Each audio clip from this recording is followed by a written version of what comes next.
Happy Easter sa lahat ng mga Kristiyano na nagse-celebrate ng Easter Sunday. At para sa espesyal na araw na ito, ang ikukwento ko sa inyo ay isang kakaibang pagnanakaw.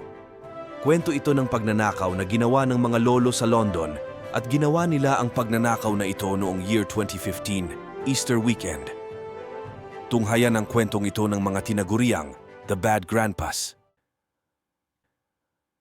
Bago ko ituloy ang istoryang ito, mag-subscribe na sa aking channel kung hindi ka pa nakasubscribe at pindutin ang bell icon para ma-notify sa mga susunod na istorya. Linggo-linggo akong nag-a-upload ng istorya tungkol sa mga kriminal para ikwento sa inyo habang nasa mahabang commute, break time sa trabaho o eskwela, o habang nagmimerienda kasama ang pamilya o mga kaibigan. Maraming salamat sa inyong pagsuporta. Tara na at ipagpatuloy ang istoryang kriminal na ito. London, England. Sa gitna ng London's Diamond District, isang mapangahas na pagnanakaw ang pinaplano ng mga lolong ito at ang kanilang target ay ang Hatton Garden Safe Deposit Company, isang vault na mayroong daan-daan na mga safe deposit boxes para sa mga customer na gustong magtago ng kanilang mga pera, jewelry, gold bars at iba pa. Hindi lamang dahil sa laki ng halaga na kanilang natangay kung bakit nakilala ang pagnanakaw na ito na umaabot sa 14 million pounds worth of jewelry, cash at iba pa. Ngunit dahil na din sa metikulosong pagpaplano ng mga suspect na mga lolo. Mga lolong veterano na bilang mga kriminal na dapat ay nag-i-enjoy na lang sa kanilang retirement ngunit ginusto pa nilang gawin ang kanilang final heist bilang isang grupo. Namangha ang karamihan ng mga tao sa England matapos malaman ang tungkol sa grupo ng mga lolong ito, mga veteranong kriminal. Target ang isa sa mga pinakamatibay at malakas na vault sa buong bansa, maingat at metikulosong pagpaplano at ang kanilang mga aksyon sa pagnanakaw na gumulat sa mga pulis. Sapagkat alam na alam ng mga lolo ang kahinaan ng security measurements ng vault. Gaya na lamang ng simple ngunit importanteng detalye na walang personal na bantay ang vault. Pati na rin ang isang out-of-use na elevator na kanilang ginamit upang ma-bypass ang secured airlock door papasok sa vault. Ang kwentong ito ay paalala sa lahat na hindi porket matatanda na ay wala nang ibubuga. Na sapat na ang kanilang ambisyon na tapusin ang kanilang karera bilang mga kriminal nang gumawa ng ingay, ng krimen, ng pagnanakaw na maaaring sabihin na sila ay isa sa mga pinakamahuhusay sa kanilang larangan. Bago natin talakayin ang kanilang pagnanakaw, kilalanin muna natin ang mga tinaguriang The Bad Grandpas. Unahin natin si Brian Reader, ang pinakamatanda sa grupo at ang tinuturing na mastermind sa kanilang final heist. Sa kanyang edad na 76, kilalang veterano sa mundo ng krimen si Reader na umaabot sa 6 na dekada ang kanyang pagiging kriminal. At dahil sa kanyang karisma at maraming mga koneksyon sa mundo ng krimen, ay siya ang perpekto sa pagiging leader ng kanilang gang. Ang sumunod na miyembro ay si John Collins, Kenny, kung tawagin ng kanyang mga kaibigan. Si Collins, 74 years old, ang driver at lookout ng grupo, perpekto sa kanyang trabaho dahil sa husay nitong makibilang sa mga tao nang hindi agad-agad na napapansin. Daniel Jones, 60 years old, ang naatasan na maging tagahukay para sa kanilang operasyon. Expert si Jones sa demolition duties at heavy machineries na pinatunayan ang kanyang husay sa mga armed robberies na kanyang kinabilangan noong siya ay bata pa. Terry Perkins, ipinagdidiwang ang kanyang ika-67 years old noong araw ng operasyon, ang tagabukas ng safe ng grupo dahil sa malawak na kaalaman nito sa security systems at safe mechanisms. Sinasabing kayang buksan ni Perkins ang kahit na anong safe boxes na kanya nang napatunayan noong 1983 Security Express heist, ang tinaguri ang pinakamalaking cash raid sa British history noong panahon na iyon. Dagdag tulong para sa grupo ay si Carl Wood, 58 years old, William Billy the Fish Lincoln, 59 years old, para sa kanilang transportation at storage para sa kanilang mga loot, Hugh Doyle, 47 years old, isang tubero na tumulong sa grupo upang makapag-practice ng kanilang gagawing operasyon sa kanyang workshop, at ang isa pang miyembro na si Basil. Si Basil ang natatangi sa grupo na hindi alam ang tunay na pangalan. Professional si Basil at sinigurado niyang hindi alam ng kanyang mga kagrupo ang kanyang tunay na pangalan, address at iba pang importanteng impormasyon na magdadawit sa kanya sa krimen kung sakaling hindi maganda ang patutunguhan ng kanilang gagawing operasyon. Sa 8 tao, 6 lang ang sumama sa operasyon: si Reader, Collins, Perkins, Carl Wood, Daniel Jones at si Basil. Hindi sumama si Lincoln at Doyle sapagkat para sa kanila ay nagawa na nila ang kanilang parte para sa operasyon. Ang grupo ay gumugol ng 3 taon upang planuhin ang kanilang operasyon. Katunayan, nanood pa ang mga ito sa YouTube kung papaano gamitin ng wasto ang mga gagamitin nilang mga kagamitan, gaya ng drill na gagamitin nila sa paghuhukay. At ginamit din nila ang workshop ng tubero na si Hugh Doyle upang mag-practice. Ang kanilang pagpaplano ay isinasagawa nila sa isang local pub kung saan sila nagkikita-kita na magkakaibigan. Matapos makumpleto ang kanilang pagpaplano at practice, ay kinailangan na lamang nilang piliin ang araw kung kailan gaganapin ang pagnanakaw. Napagdesisyonan nilang gawin ang operasyon sa Easter weekend dahil holiday at walang trabaho ang karamihan sa mga businesses sa lugar. April 2, 2015, gabi bago ang Easter weekend, nagsara na ng tuluyan ang Hatton Garden Safe Depository para sa Easter weekend. Nakarating sa lugar ang gang ng mga lolo noong 8:20 p.m. sakay ng isang white van na si John Collins ang nagmamaneho. Tanging si Brian Reader, ang leader ng grupo lang ang hindi sumakay sa van, na piniling sumakay na lamang sa bus gamit ang kanyang pensioner's pass. Sa tabing kalye ng safe depository nila, ipinarada ang van. Unang lumabas sa van si Daniel Jones at Carl Wood, nakadisguise bilang mga maintenance workers na nakasuot ng workers' vest. Nanatili sila sa lugar upang isurvey at isecure ang area bago tawagin ang kanilang mga kasamahan. 9:20 p.m. nang umalis ang dalawa, pumalit sa eksena si Basil na tinakpan ang kanyang mukha upang hindi siya makilala sa CCTV camera ng kalye. Pumasok si Basil sa front door ng building gamit ang isang keycard na hindi maipaliwanag kung paano niya nakuha. Matapos iyon, ay madaling binuksan ni Basil ang fire exit ng building at doon niya planong papasukin ang grupo. Maya-maya pa ay dumating na ang grupo sakay ng white van. Ang driver na si John Collins ay ipinarada ang kanilang sasakyan sa tapat na kalye sa isang apartment sa area. Bilang driver at lookout ay iyon ang napili niyang lugar kung saan ipaparada ang kanilang sasakyan dahil kitang-kita niya ang entry at exit ng building. Madali lang niyang mabibigyan ng warning ang grupo gamit ang kanilang walkie-talkie kung sakaling may dumating na empleyado o mga pulis. Matapos maiparada ang sasakyan, ay nagsipagbabaan na ang grupo.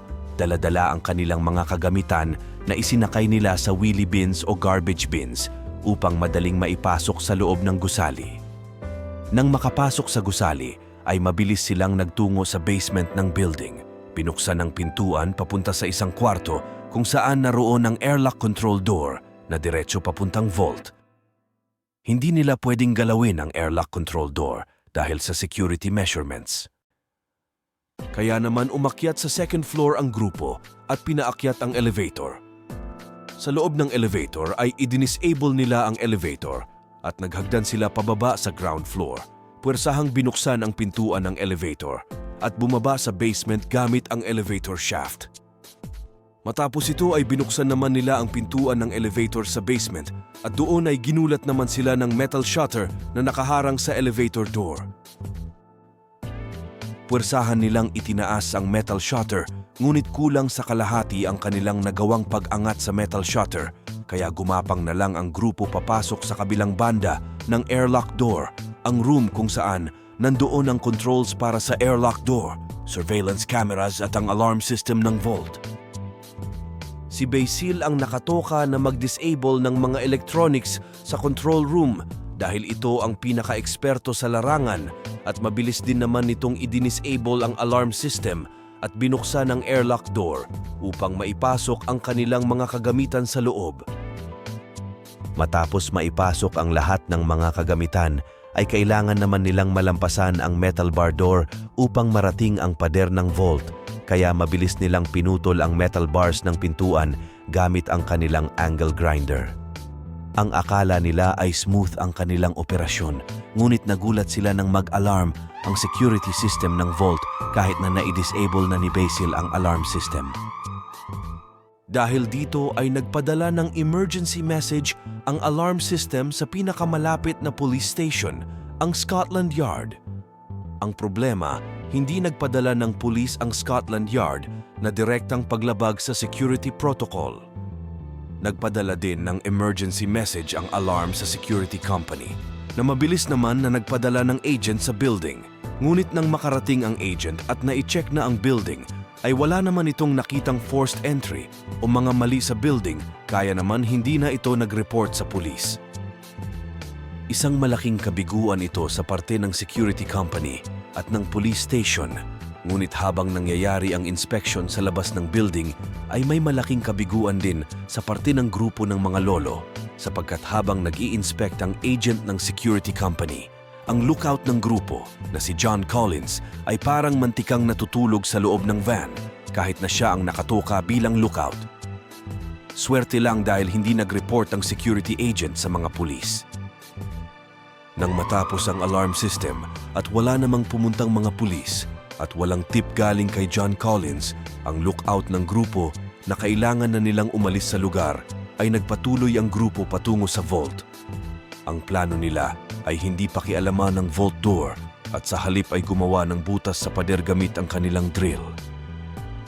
Kailangan nilang i-drill ang pader ng vault na kalahating metro ang kapal. Dahil sa kanilang training gamit ang YouTube at ang practice nila sa workshop ng tubero na si Hugh Doyle, ay naging madali para sa kanila ang operasyon. Excited na sila na mabutas ang pader ng vault na sa loob ay napakaraming kayamanan ang naghihintay sa kanila. Sobra-sobra sa dami ang kayamanan na naghihintay sa kanila na pwedeng-pwede na silang mag-retire sa buhay kriminal nang walang pagsisisi. Worth it ang kanilang final heist. Ngunit may halong kaba din dahil kapag nahuli sila ay siguradong sa loob na sila ng kulungan mamamatay. Ngunit mas nangibabaw ang laki ng makukuha nila kapag nagtagumpay ang kanilang operasyon kesa sa nararamdaman nilang kaba. Dahil hindi lamang pera ang kanilang makukuha. Makukuha din nila ang respeto ng lahat ng mga kriminal sa kanilang mundo.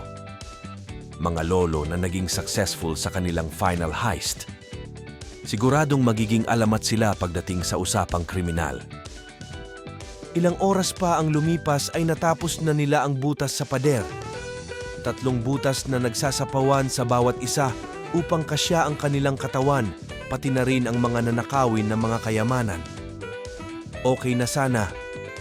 Ang problema, nalaman nilang sa likod pala sila ng safe boxes bumutas ng pader at ang mga safe boxes na ito ay hindi nila kayang itulak upang makapasok sa loob dahil nakadikit ang mga ito sa kisame at sahig ng vault.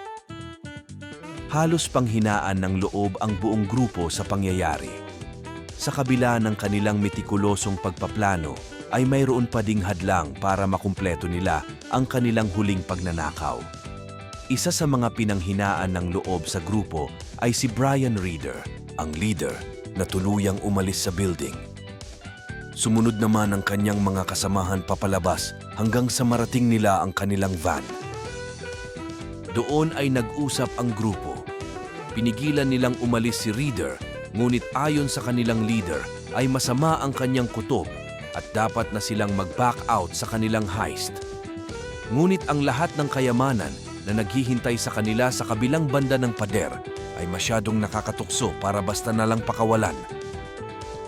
Kaya naman nagpasya ang natirang mga miyembro ng grupo na iwan na lang ang kanilang leader at ipagpatuloy ang kanilang operasyon. Nang makapasok muli ay pinag-isipan nilang mabuti kung anong kagamitan ang pwede nilang gamitin upang maitulak ang safe box cabinets na nakaharang sa butas. Hanggang sa naisip nila ang sagot, hydraulic pump. Kinabukasan, nagtungo ang dalawang miyembro ng grupo na si John Collins at Danny Jones sa tindahan ng heavy machines, sakay ng isang puting Mercedes-Benz para bumili ng hydraulic pump. Pumarada sila sa tabi ng tindahan at bumaba pagkatapos ay nagtungo sa tindahan para bilihin ang kailangan nilang kagamitan. Gabi na nang lumabas ang dalawa, pitpit ang hydraulic pump na kanilang inilagay sa trunk ng sasakyan. At bago pumunta sa kanilang meeting spot, ay nag-drive ang dalawa patungo sa Hatton Garden upang i-check kung nadiskubre na ba ng mga otoridad ang kanilang operasyon. Walang senyales ng pagkadiskubre, kaya bumalik na ang dalawa upang ipaalam sa kanilang mga kasamahan na tuloy pa din ang operasyon. Bumalik ang grupo sa Hatton Garden. Gaya dati, unang pumasok si Basil gamit ang kanyang keycard at agad na pinapasok ang grupo mula sa fire exit. At nang makarating sa basement ay laking gulat ng grupo nang makitang nakabukas ang ilaw. Dahil dito ay kinabahan si Carl Wood at nagdesisyon na mag-back out dahil sa takot na maaaring trap ito ng mga pulis upang sila ay mahuli. Sa kabila ng pagpupumilit ng buong grupo na magpatuloy ay hindi nagpatinag si Carl Wood at tuluyan na itong umalis. Ngayon, 4 na lang ang natira sa grupo upang ipagpatuloy ang operasyon. Si Basil, Perkins at Jones ang nasa loob ng gusali at gaya ng plano, si Collins ang lookout at getaway driver. Ipinagpatuloy nila ang operasyon. Ang 3 sa loob ng gusali ay ginamit ang kanilang bagong kagamitan, ang hydraulic pump, upang maitulak ang nakaharang na safe box cabinets palayo sa kanilang butas. Ilang sandali lang ay naitulak na nila ang safe box cabinets at sa wakas ay nakapasok na sila sa loob. Mabilis nilang kinuha ang lahat ng kaya nilang kunin, mga kayamanan, gold bars, cash, jewelry at iba pa. 999 safe boxes ang nasa loob ng vault, ngunit 37 boxes lang ang kanilang nabuksan. Ngunit sobra-sobra na para sa kanilang grupo ang laman ng 37 boxes na ito dahil nagkakahalaga ng 14 million pounds ang lahat ng kanilang nakuha na isinakay nila sa kanilang wheelie bins pabalik sa kanilang van. Dahil sa nakuha nilang 14 million pounds, ang kanilang final heist ang tinuturing na pinakamalaking halaga ng pagnanakaw sa English legal history. Pagkatapos ng Easter weekend, bumalik na ang mga empleyado ng iba't ibang mga negosyo at opisina sa London. Doon din nila natuklasan na nanakawan ng Hatton Garden Safe Depository at agad na tinawag ang mga pulis na mabilis din na nag-imbestiga sa krimen. Natagpuan nilang napakagulo sa loob ng vault, punong-puno ng debris galing sa pader, alikabok at mga bukas na safe boxes.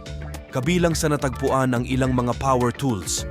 Maaaring gawing ebidensya ang mga power tools na ito, ngunit matalino ang mga magnanakaw sapagkat hindi sila nag-iwan ng fingerprints at sinigurado din nilang natanggal na ang mga serial number ng mga kagamitan upang hindi matrace.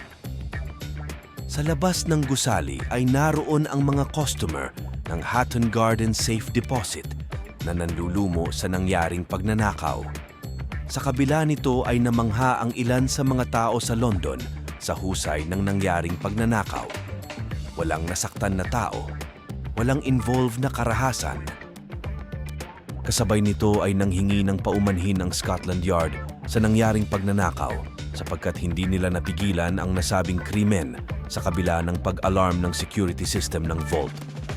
Kasama sa humingi ng paumanhin ang security company ng vault dahil kahit na natanggap nila ang emergency alert ng vault at kahit na nagpadala sila ng agent ay nabigo silang malaman ang nangyayaring pagnanakaw. Sa kabila ng matinding pag-iimbestiga ng mga pulis ay wala silang makuhang lead at ebidensya. Napag-alaman nilang nagkalat ng bleach ang mga magnanakaw sa vault upang maitago o masira ang lahat ng maaaring forensic evidence na kanilang naiwan. Sinubukan ng mga pulis ang security camera footages, ngunit napag-alaman din nilang nanakaw din ang hard drive ng surveillance camera kaya wala silang makuhang surveillance footages. Dahil dito ay naging mahirap ang trabaho ng mga pulis. Bukod dito, kailangan nilang madampot ang mga kriminal bago nila maibenta ang mga nanakaw nilang mga jewelry at gold bars. Ngunit sa kabila ng mahusay at metikulosong pagpaplano ng grupo ng mga lolo, ay hindi pa din nila napigilan ng batas sa bandang huli. Bakit? Matanong ninyo. Sapagkat ang London ay punong-puno ng CCTV cameras ang bawat kalye. Kuhang-kuha sa mga CCTV camera ang bawat sulok ng bawat kalye sa city. At ito ang naging armas ng mga pulis upang mahuli ang mga kriminal.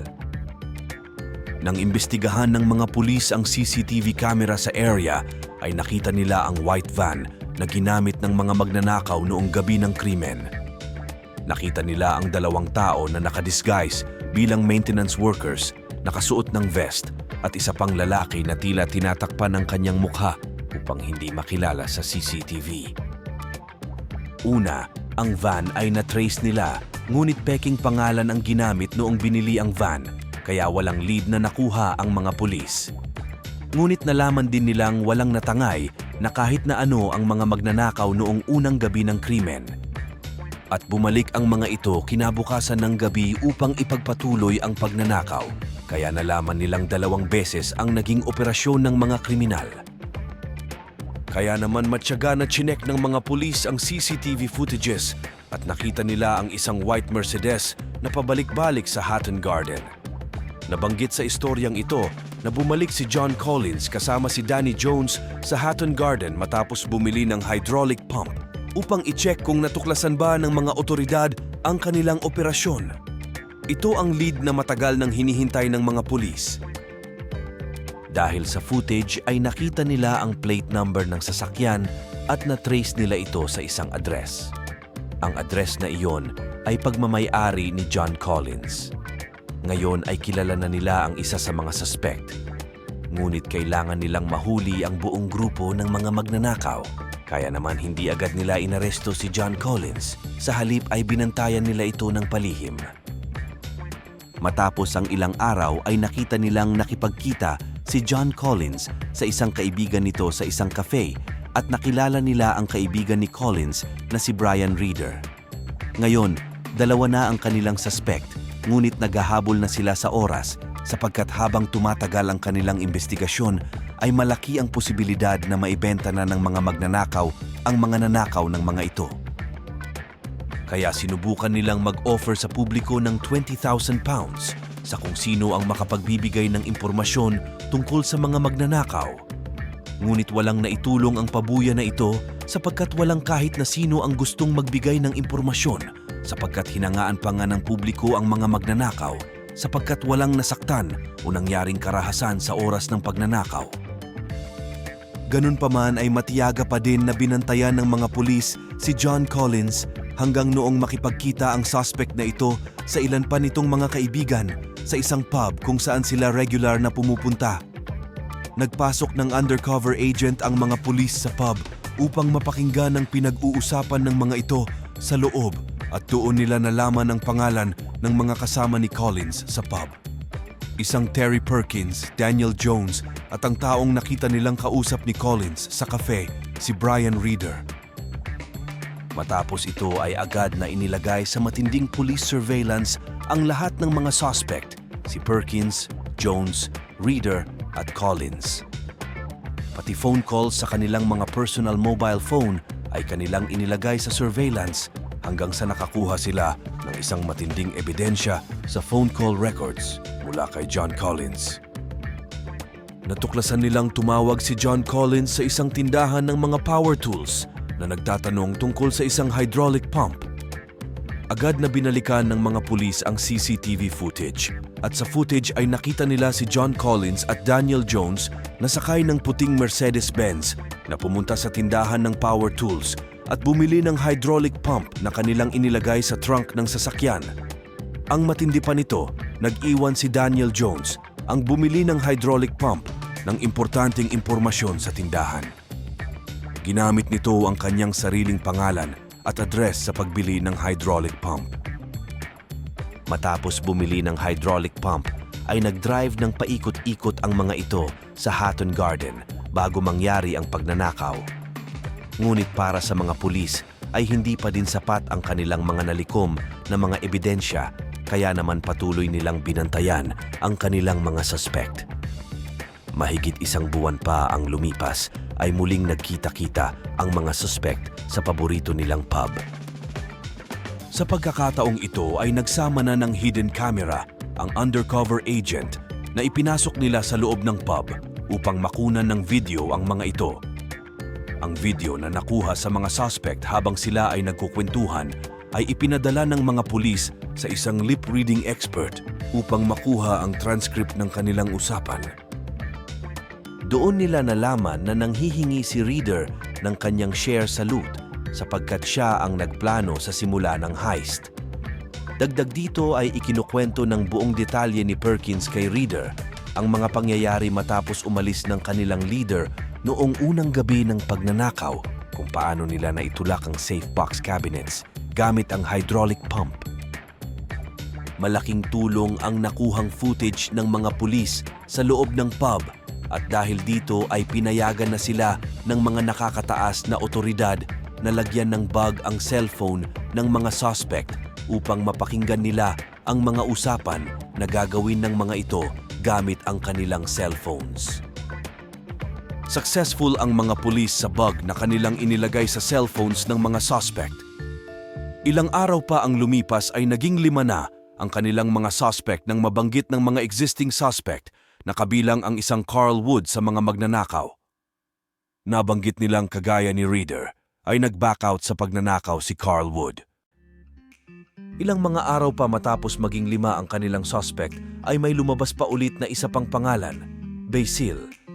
Nalaman nilang si Basil ang nakatoka sa electronics ng grupo at siya ang nag-disable ng alarm system ng vault. Ngunit wala silang makuhang kahit na isang lead tungkol kay Basil. Walang nakakaalam ng kanyang tunay na pangalan, kahit na address ay walang nakakaalam.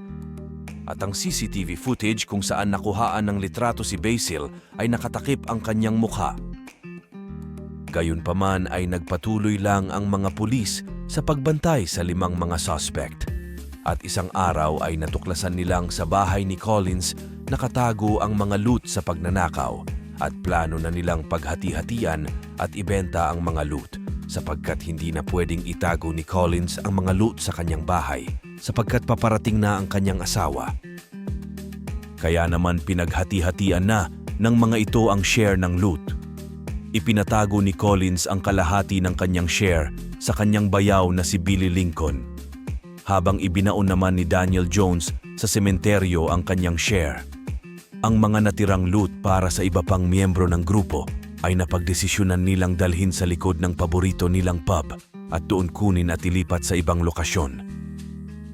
Ang plano ay isasakay nila sa taxi ang mga loot, pagkatapos ay ililipat muli sa sasakyan ni Collins na ihahatid naman nito sa bahay ng anak ni Perkins. Nasabihan na noon ni Perkins na doon muna siya tutuloy sa bahay ng kanyang anak na aalis sa nasabing bahay pansamantala. Walang problema sa kanilang plano. Nadala nila ng safe ang mga loot sa bahay ng anak ni Perkins nang walang aberya. Ngunit habang pinaghahati-hatian ang mga loot, ay agad na kumilos ang mga pulis upang i-raid ang bahay, pati na ang mga personal na property ng bawat suspect sa iba't ibang lokasyon kung saan nakatira ang mga ito. Laking gulat ng mga lolo sa mabilis na aksyon ng mga pulis. Sa gulat ay wala na silang nagawa pa at hindi na nakatakas. Sa 14 million pounds na nanakaw, 9 hanggang 12 million pounds ang hindi na-recover. Matapos ang kanilang pagkakaaresto, nag-plead ng guilty sa kasong conspiracy at burglary si Reader, Collins, Jones at Perkins na binigyan ng 7 years na pagkakabilanggo. Samantala si Billy Lincoln, ang bayaw ni Collins na nagtago ng loot, ay nahatulan din ng 7 years. Carl Wood, ang nag-back out matapos makitang bukas ang ilaw sa basement, ay nahatulan ng 6 years. Hugh Doyle, ang tubero na nag-training sa grupo upang mahusay na magamit ang mga power tools, ay nahatulan lamang ng suspended term. Habang si Basil naman, dahil hindi pa tuluyang nakikilala ng mga pulis, ay patuloy nilang inimbestigahan. Ngunit sa masikap at walang humpay na imbestigasyon ng mga pulis, matapos ang 3 taon ay tuluyan na nilang nakilala si Basil. Ang tunay na pangalan ay Michael Seed, 57 years old, hinatulan ng 10 years na pagkakabilanggo. Sa kabila ng pagkakahuli sa mga lolong ito, ay naging alamat naman ang kanilang mga pangalan sa mundo ng krimen, hindi lamang sa England kundi sa buong mundo. At ang kanilang final heist ay naging inspirasyon pa nga ng ilang mga movies, documentaries at radio plays. Sa kabilang banda naman ay pinaniniwalaan ng mga otoridad na itinabi ng ilang miyembro ng grupo ang mga hindi na-recover na kayamanan kung sakaling makalaya sila ng buhay sa bilangguan. At dahil dito, sa kanilang paglaya ay mayaman silang magpapatuloy sa kanilang retirement. Sa kasamaang palad, pumanaw na noong 2018 ang isang mayembro ng grupo na si Terry Perkins, ang lock expert ng grupo. Habang si Brian Reader at John Collins ay nakalaya na noong 2019. Dito na nagtatapos ang istoryang kriminal na ito. Maraming salamat sa inyong patuloy na pagsuporta at panunood. Muli, Happy Easter Sunday sa mga Kristiyano na nagse-celebrate ng holiday na ito. Ingat kayo palagi. Ingat sa mga kriminal na pag-alagala sa labas.